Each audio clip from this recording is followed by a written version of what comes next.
முக்கியமான விஷயம் சொல்கிறதுக்கு முன்னாடி உன் அழகை பற்றி கொஞ்சம் சொல்லியே ஆகணும். அடேங்கப்பா, என்ன சார் திடீர்னு அழகை பற்றிலாம் பேசணும்னு சொல்கிறீங்க? ஆமாம், டெய்லி உனக்கு ஸ்கூல் யூனிஃபார்ம்லேயே பார்த்துட்டு கலர் ட்ரெஸ்ஸில் பார்க்கும்போது ரொம்ப அழகாக தெரியுது. எனக்கு என்னமோ உன் கண்ணில் தான் பிரச்சனைன்னு நினைக்கிறேன்.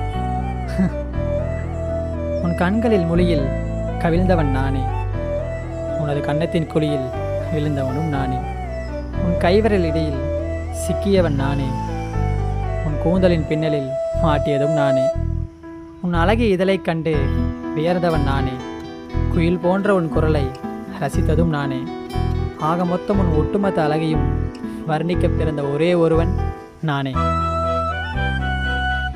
டேய், எப்பட்றா ஆன் ஸ்பாட்டில் கவிதை ரெடி பண்ணி சொல்கிற? ரொம்ப சிம்பிள். ஒன்றுமே இல்லாத ஒரு விஷயத்தை வச்சு கவிதை சொல்கிறது தான் கஷ்டம். ஆனால் உங்ககிட்ட தான் கவிதைக்காகவே நிறைய விஷயம் கொட்டி கிடக்குது. அப்புறம் என்ன கஷ்டம்?